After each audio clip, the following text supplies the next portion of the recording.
Hi, gorgeous friends. Laurel here.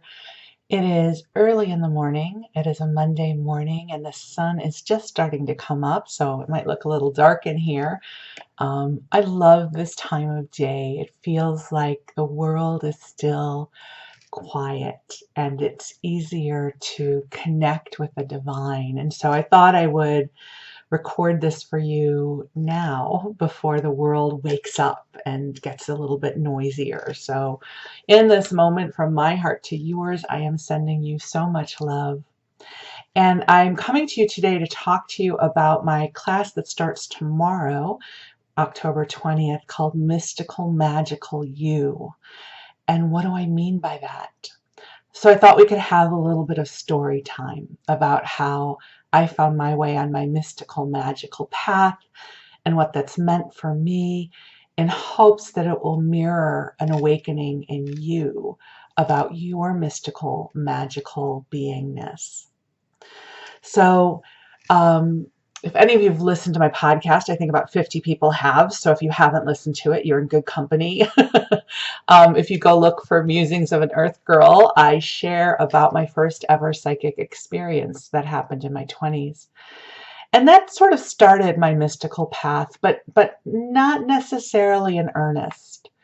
When I went to the University of Santa Monica, through those first 9 months, something really opened up in me, and I discovered this wellspring of divine love that was always available, and it would come in.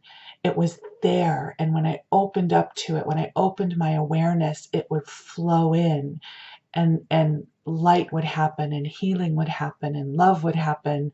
And it didn't just happen for me, it happened for other people. So I wasn't the only conduit for this love to flow in. This love flowed in through everyone else who worked with it.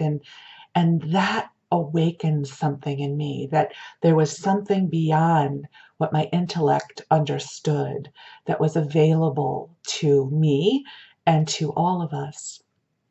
It was probably a year or two later that I felt this question move through me. And the question was, how do I open to my mystical gifts? At the time, I had no awareness of what my mystical gifts were, what I needed to do to open to them. It just was this knowingness of a question of, how do I open to my mystical gifts? um, And I remember going to one of my teachers and asking her this question. I have this knowing that I'm supposed to open to my mystical gifts, and I don't know what that means. And do you have any suggestions? And she gave me some suggestions, which were great suggestions. But here's the thing.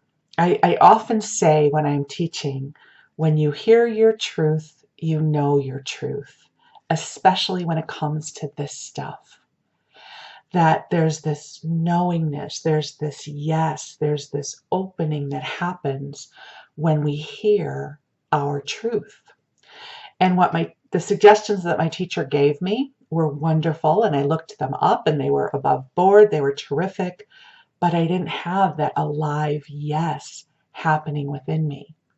And I remember feeling kind of frustrated by that, and thinking that like, how was I going to be led to this? And what were my mystical gifts? And who were going to be my teachers? And then one night, I was at my computer, and I had had some friends who were studying with Doreen Virtue. This would have been in 2004.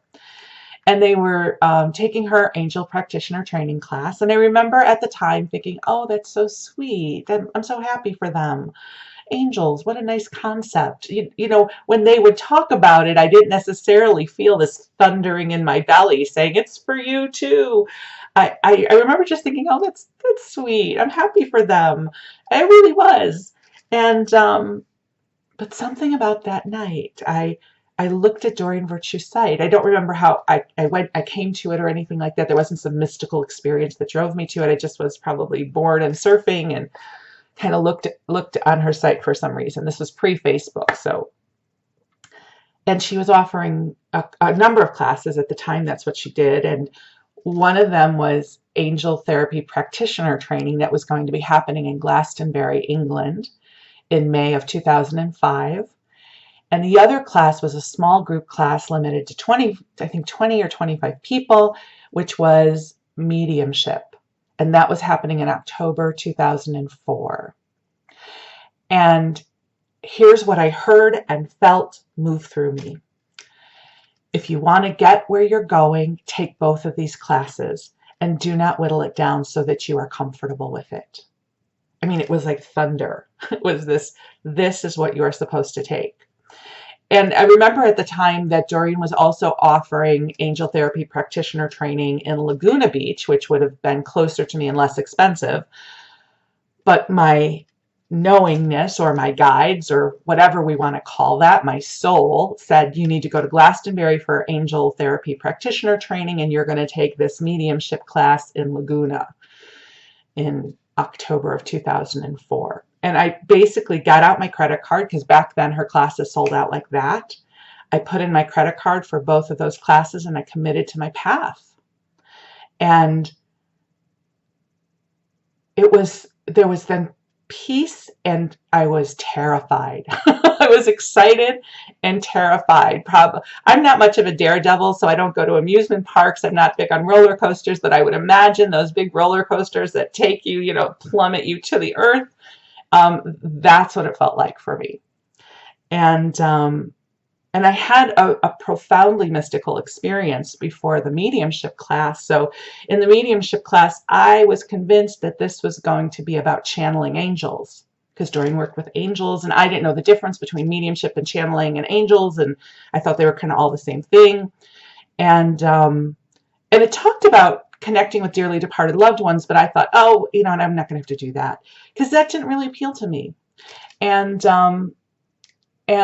the week before class, her assistant sends out this message that says, please put a list together of your dearly departed loved ones in case they come through during mediumship. And I just, I was horrified. I was like, oh my God, they want me to talk to dead people. And did that mean that I was going to start seeing ghosts at the end of my bed? And I just was kind of freaked out. And I also could feel that something was going to crack open in me as a result of this class. I could feel that I was on the precipice of something powerful. And I remember crying to my girlfriends. I was in a sacred women's group at the time, and I just remember like being in this fear about this class, but knowing I had to walk through the gateway. And then a couple of nights before the class, I had a dream, which was a visitation, really, with Jesus, Mother Mary, and Mary Magdalene. Now, I was raised Jewish, so this surprised me. I think probably in my consciousness somewhere, I said, you guys know I play for the other team, right? And I mean, I don't know that I really said that, but that's like the sense that I had as a result of this dream. And in the dream, I became Mother Mary. Now, I am not saying that I am Mother Mary incarnate. That's not how it felt, and that's not what I mean. What I mean is sort of like I became her presence in this dream. And in the dream, Mary Magdalene had caught fire. I know it sounds kind of gruesome. And she had burns, and as a result, she had her head in Jesus's lap. And I, as Mary, put my hands on her to heal her. And she said, Mary Magdalene said, your hands are cool. And I said, I know. And then some of you will remember this song, and I'm not trying to sing it as if I'm a singer. I heard the song, I think it's from Jesus Christ Superstar or Godspell. I don't remember which one. But it says, try not to get worried, try not to hold on to problems that upset you now. Don't you know everything's all right? Yes, everything's fine. And that stanza of the song kept playing over and over and over into the coming days, into my participation in the mediumship group. And that is how I became deeply connected with Jesus, Mother Mary, and Mary Magdalene. And ever since then, I have helped others connect with them too, which surprises and delights me because I still consider myself culturally Jewish, and I don't consider myself Christian in any way. Um, but I feel their love that comes through. So I share this story with you because when I asked that question, when that question came to me, how do I open to my mystical gifts? It didn't come with an answer right away. I had to be in the question. And some of you know one of my favorite quotes is from Rilke, and it talks about how we have to live the question. And I believe that each one of us has this knowingness. I believe each one of us who is guided to ask that question, how do I open to my mystical gifts? What are my mystical gifts? Who am I as a mystical being? If that question resonates for you, it means it is within you. You know, some people are very happy being muggle, like they're not interested in any of this stuff. But if you if you follow my page, if you are a part of Illuminating Souls, we're spiritual adventurers. I'm not interested in bungee jumping off a bridge, but ask me to learn to channel and I'm there. I'm like, yes, this is what I want to learn how to do. And so it is really a sacred thing to ask this question, who am I as a mystical being?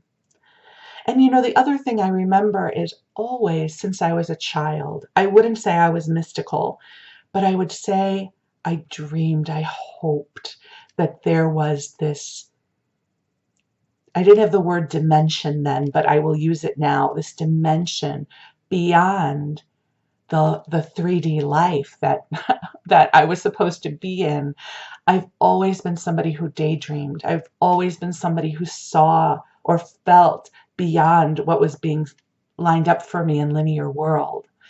Um, and later that ability, that muscle to daydream and perceive or believe or dream or imagine beyond 3D worlds served me very well as I opened to my gifts and to the angels. Take a breath with me. I need a breath. So in Magical Mystical You, I invite you to join me for a 4-week group.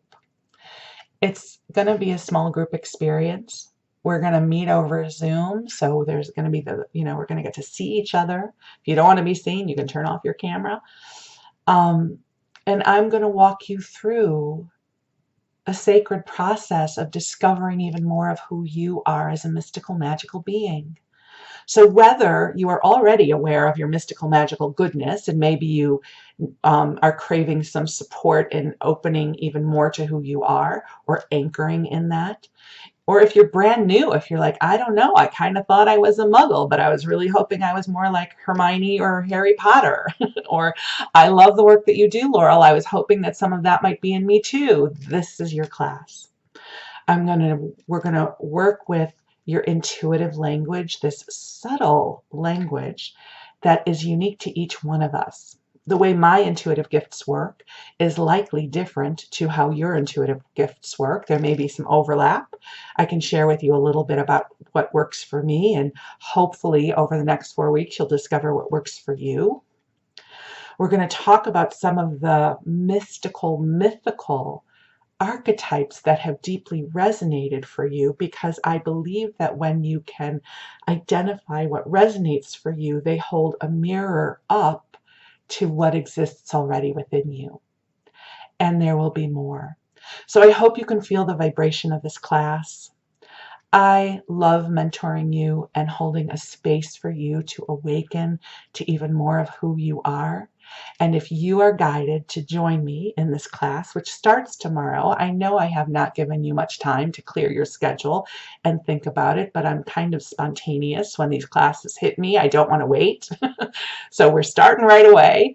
And I hope you can join me. And if you do, it's going to be awesome to have you with me. And you know, if for some reason you can't join, if the timing isn't right or this isn't your class right now, I'm hoping that today's conversation will still have sparked some inspiration for you about who you are and the gifts that are within you and your own knowingness. I love you very much, and we'll talk soon. Thank you, beautiful friends.